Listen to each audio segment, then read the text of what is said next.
Hey guys, this is Steve with RC Trends. Today I'm out here to give a little test flight of this MJX X Series 103W foldable GPS quadcopter. This is a really nice quad. For the price, it's about $100 if you go with the single battery option. It is a fairly lightweight quad, so I don't recommend flying this on a real windy day. If you do have a light wind, you should be okay. It does have a nice camera. It's a 2K camera. It does have one really nice feature on this. It has an electronic gimbal, so you can adjust it during the flight without manually having to do that. So that's a big plus. It also has a SD card slot, so you can for your videos during your flight, it'll save to that card, so you'll get a little better quality than having it saved to your phone. So that's another big plus. One thing I'm really happy about is MJX finally changed it up and added foldable drones to their lineup. Before, they're all the arms that are just, you can't fold them, it's just as is. So this will be much more convenient for people to pack it up in a small little bag, or just much more easy to port around. So what I'll do is I'll show you how this flies. I did do an unboxing earlier, an earlier video, so if you want to check out my channel, please check that out. In addition, this does have proprietary batteries. It's this battery that just clips in on top. I'll show you. If there's two little buttons you press in if you want to remove it, and it is I think it's 7.6 1100 milliamp battery. MJX says you can get about 14 minutes with it. However, that's if you're just basically hovering and there's no wind. So realistically, you'll probably get anywhere from 10 to 12 minutes.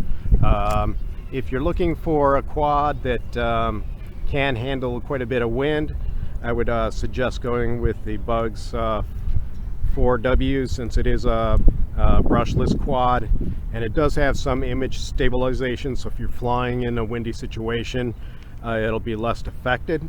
But the price is about $100 more than this guy. So, and it has this one has a lot of the same features that the Bugs 4 has. And another nice quality of this, it's got a really nice LED lights, nice and bright on the bottom, so you'll be able to do some nice night flying. So without too much further delay, I'm going to get this up and flying so you can see what it looks like. Before we do that though, I'm going to show you the remote control.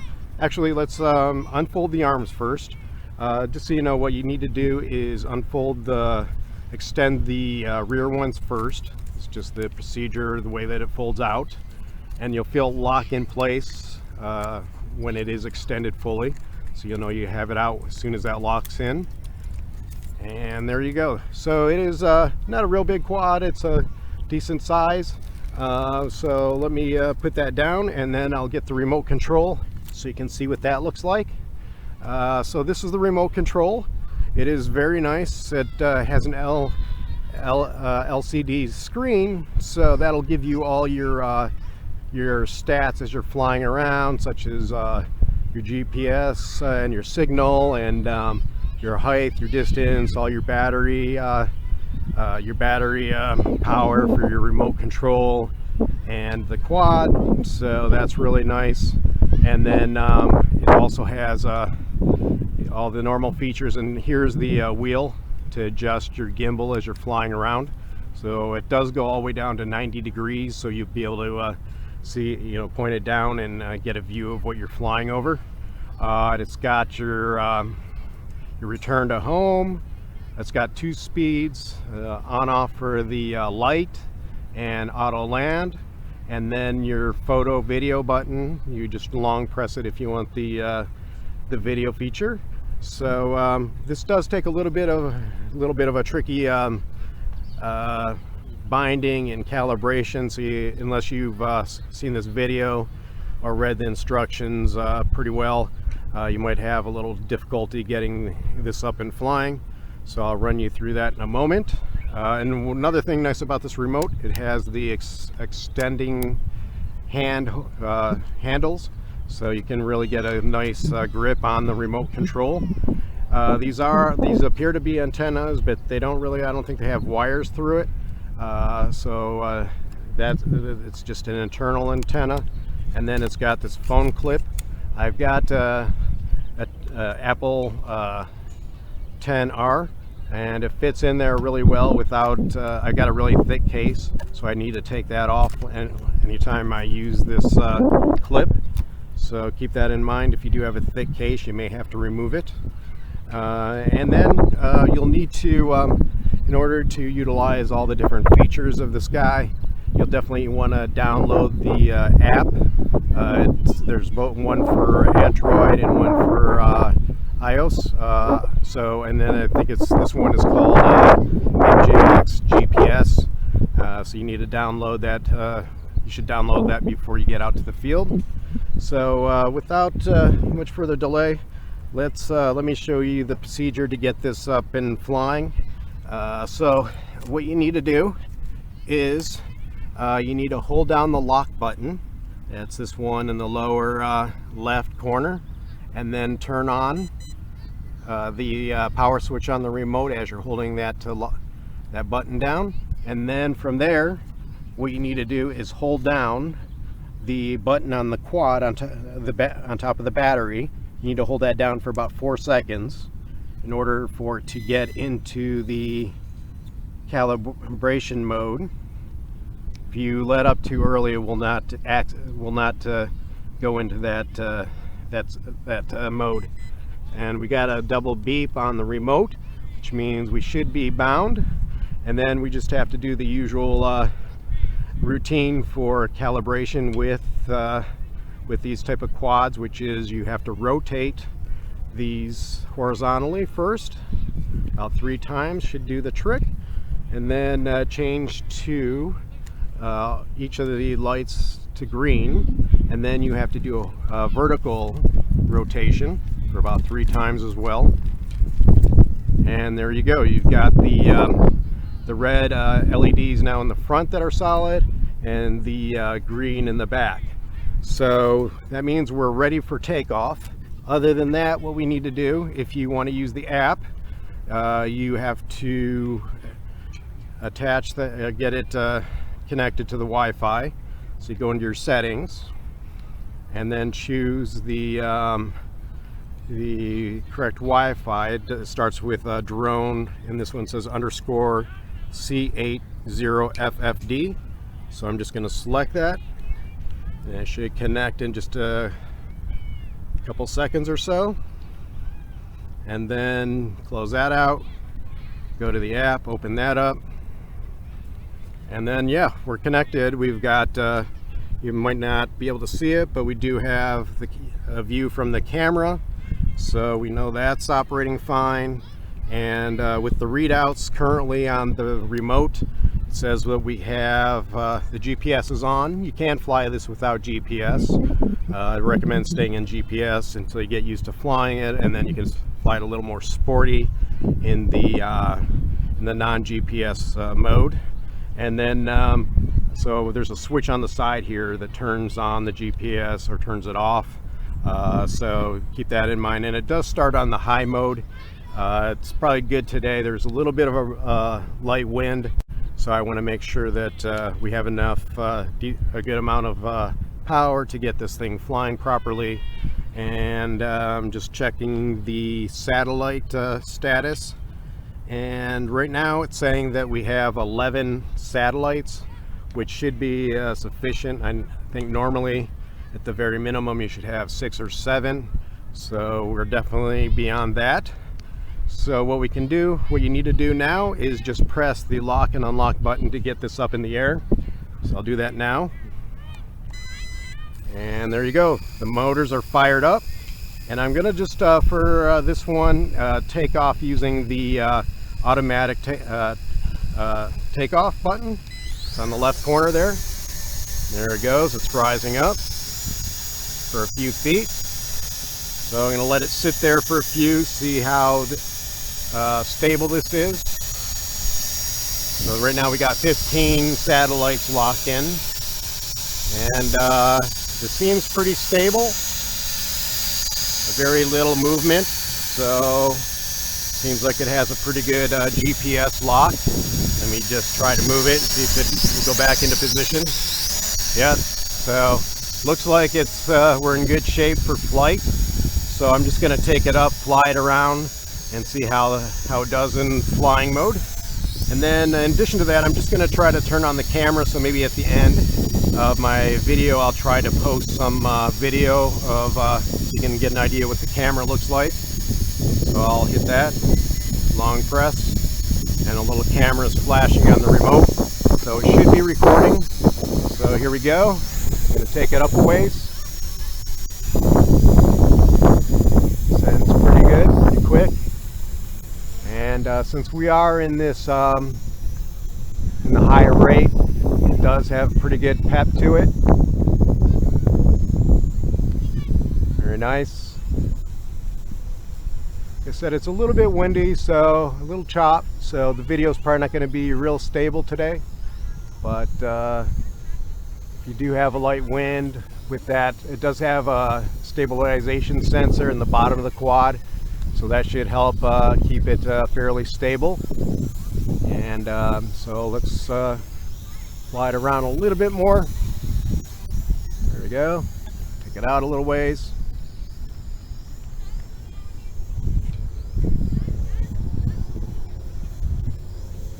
It is moving around a little bit. Not real steady, but not bad. What I'm going to demonstrate now is let's try the return to home.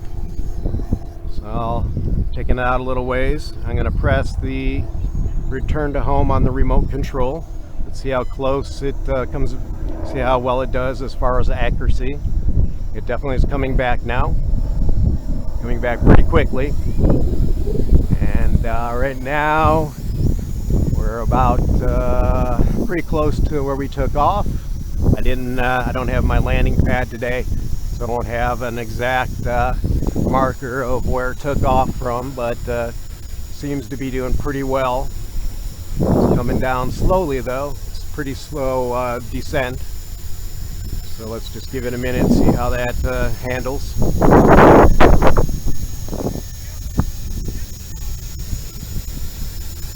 There we go. Not bad. All right. And I'm going to turn off the video. That's off, and the motors turn off automatically when it does land, so that's a nice feature. So what I'll try to do is a couple of the features that you do through the app, and so I'm gonna take off again. I'll do a manual takeoff. I'll unlock the motors, and we'll get it back up in the air and let it hover for a minute, see if it's still staying stable. Seems to be pretty stable. All right. So it does have a circle function, it does have a follow function, and a waypoints. I don't really use the waypoints much, but at least try to get those two features, give those a try. So I'm going to turn it around so it'll get a view of me here, or it'll circle around me hopefully.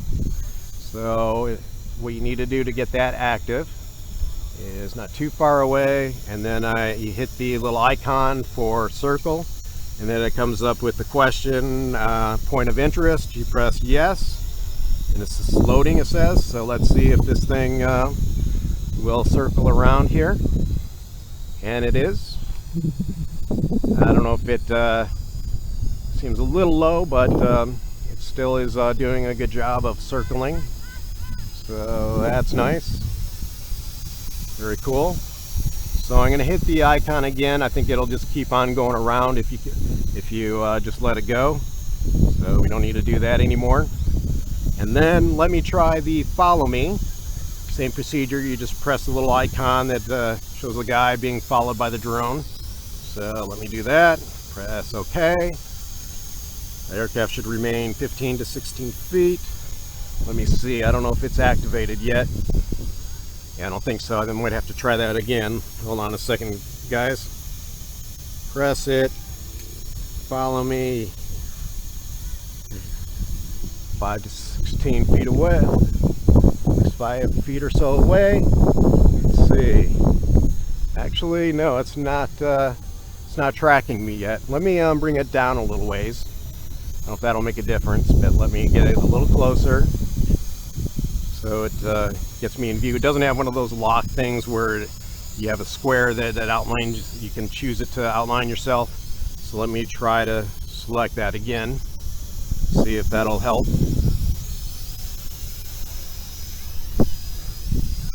All right, I'm going to run a little.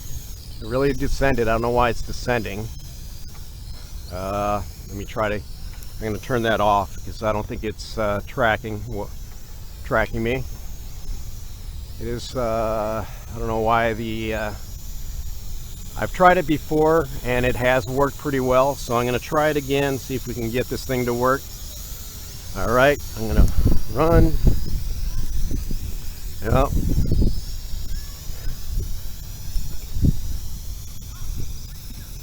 I think it's working. Yeah, it's tracking me now. There we go. It's following. Maybe I just needed to run a little more. Or to track. Turn around this way. Yeah. Nice. So I'm glad to see that this feature is working. I'm going to stop that now. So yeah, so far so good. I probably won't do the waypoints now. It takes a few to get set up, and I just want for everybody to see the flight and a couple of the features today. Just have a little fun flying it around. Show you some more flight.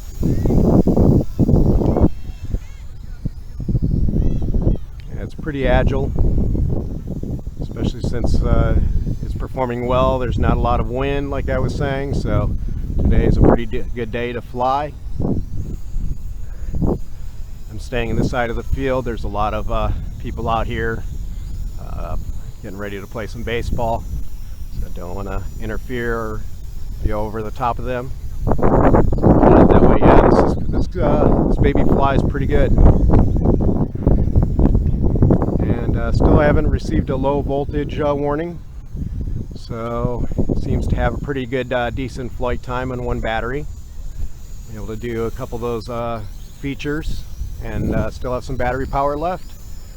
I'm just looking at the LEDs. I don't see any flashing LEDs yet. I'm going to take it up a little ways. Let's see what the stats are reading on this. So yeah, it says it's got about half a battery life left.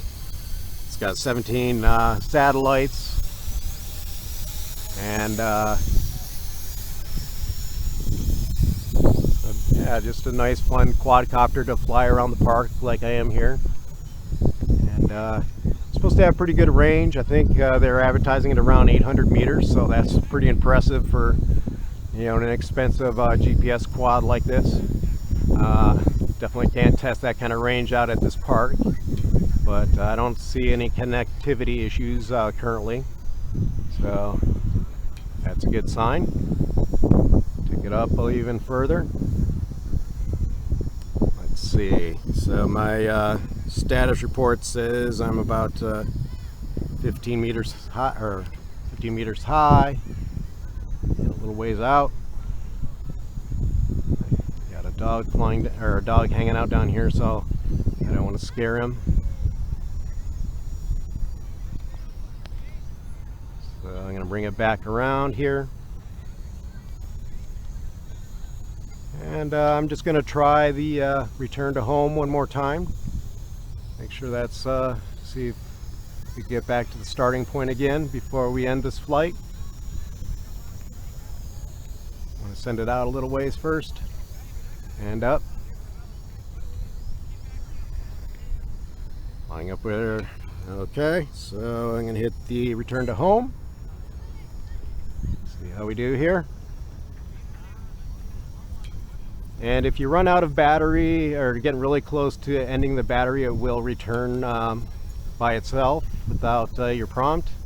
and then if you lose connection as well, it's supposed to do the same. So those are good good safety features on this quad. And I am getting a beep, so I think that actually is our flight time on one battery. So you get an idea of how long of flight we get with this guy. And as we saw from last time, this does have a real slow descent, which is okay. See those LEDs flashing now? Let me see if I can show you the LED light before it lands. Probably not. Here, let me try to... Okay, there we go. And the motors are off. So I'm going to turn that off, stop the annoying beeping there. So yeah, that's the flight of the MJX X Series 103W quad. I hope you enjoyed this flight. I think it's a really good quad for the money. If you did like this video, please hit the like button, and if you'd like to see any of my future videos that I may post, please subscribe as well. Thank you and have a good day.